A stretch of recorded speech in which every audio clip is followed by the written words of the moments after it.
ebula ennaku mbale zokka tutuuke ku lunaku lw'abajulizi olukuzibwa e Namugongo. Bo abakristo olunaku lw'eggulo batambudde okuva ku kigwa ky'abajulizi e Munyonyo okutuuka ku kereziya ya St. Matiya Mulumba era nga bakulembeddwamu omusumba w'Emityana Reverend Father Joseph Anthony Ziwa wansi w'omutwe ogwabadde kugamba nti okutambulira mu bwesigwa. Omusasi waffe yabaddeyo katuwe byasase eruyoro.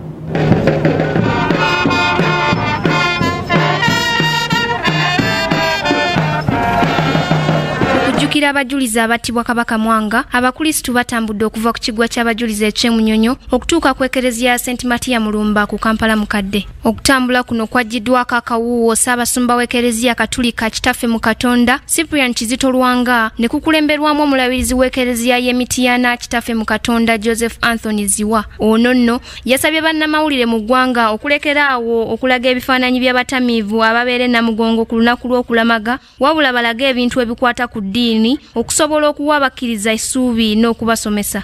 Tubaagaliza bannamawulire okwetaba naffe mu kujaguza kuno n'okulamaga kuno. Munaddala ntero kibagamba mulage ebintu ebirungi ebiraga okukkiriza.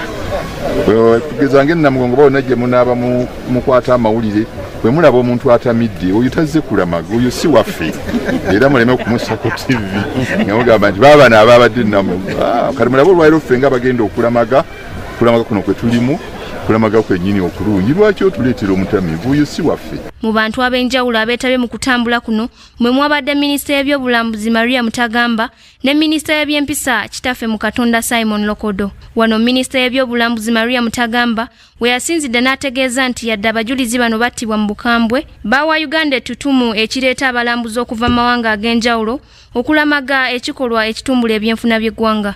Fenga ebyobulambuzi buli wetwa omujulizi we yafiira ba we yayita waliwo story gye twagala okufuna ate erudda ng'eggwanga ffe tulaba nti abajulizi kyakula okusooka batuleetera ettutumu ng'ensi ey'eddiini erimu eddiini.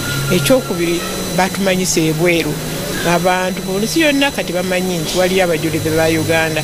Abalala bangi abaagala okujja wano okulaba abajulizi ba Uganda.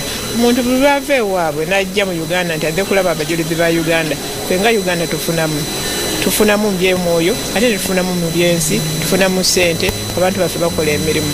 Guno gwe mulundi ogwokubiri ng'okutambula kuno kubaawo era nga kwatandika mwaka guwedde nga abakristu bagoberera ebigere by'abajulizi. Eggulire lino likusakiddwa Eka Ronald ku lwa Kingdom TV amalindirire.